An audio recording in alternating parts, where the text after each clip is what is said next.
Testosterone വർദ്ധിപ്പിക്കാൻ വേണ്ടി എന്തൊക്കെ കാര്യങ്ങളാണ് ശ്രദ്ധിക്കേണ്ടത് എന്നുള്ളതാണ് ഈ വീഡിയോയിലൂടെ നമ്മൾ പറയാൻ പോകുന്നത്. ടെസ്റ്റോസ്റ്റിറോണിൻ്റെ പ്രധാനപ്പെട്ട വില്ലനാണ് മറ്റേത് വിഷയം പോലെ തന്നെ ഡയബറ്റീസ് എന്നുള്ളത്. ഇൻസുലിൻ റെസിസ്റ്റൻസി നമ്മുടെ ശരീരത്തിൽ ടെസ്റ്റോസ്റ്റിറോണിൻ്റെ അളവ് ക്രമാതീതമായിട്ട് കുറക്കാൻ കാരണമാകും.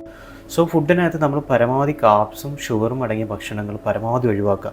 അതായത് റിഫൈൻഡ് ആയിട്ടുള്ള ഭക്ഷണങ്ങൾ, പ്രോസസ്ഡ് ഫുഡുകളൊക്കെ എത്രത്തോളം നമുക്ക് മാറ്റി നിർത്താൻ പറ്റുമോ അത്രത്തോളം മാറ്റി നിർത്താൻ വേണ്ടി ശ്രമിക്കാം. ടെസ്റ്റോസ്റ്റിറോണിൻ്റെ പ്രൊഡക്ഷനെ സ്റ്റിമുലേറ്റ് ചെയ്യുന്ന ഭക്ഷണങ്ങൾ എന്ന് പറയുന്നത് പ്രധാനമായിട്ട് ആൻറ്റി ഓക്സിഡൻസ്, അതുപോലെ ലീൻ പ്രോട്ടീൻ ഫുഡുകൾ, അതേപോലെ തന്നെ ഫൈബർ അടങ്ങിയ ഫുഡുകൾ, അതേപോലെ തന്നെ നല്ല ഫാറ്റ് അടങ്ങിയ ഭക്ഷണങ്ങളുമാണ് ടെസ്റ്റോസ്റ്റിറോണിൻ്റെ അളവ് കൂട്ടാൻ വേണ്ടിയിട്ട് സഹായിക്കുന്നത്. ഇതിൽ പ്രധാനമായിട്ടും നമ്മൾ ലെഗ്യൂംസ്, അതായത് പരിപ്പ്, കടലവർഗ്ഗങ്ങൾ ഉപയോഗിക്കാം. അതേപോലെ തന്നെ ഗ്രീൻ വെജിറ്റബിൾസ് പരമാവധി കഴിക്കുക, ഫ്രൂട്ട്സ് പരമാവധി കഴിക്കുക. അതേപോലെ തന്നെ നമുക്ക് ലഭ്യമായിട്ടുള്ള ലീൻ പ്രോട്ടീൻസ് അടങ്ങിയിട്ടുള്ള നട്ട്സുകളൊക്കെ പരമാവധി കഴിക്കാൻ ശ്രമിക്കാം.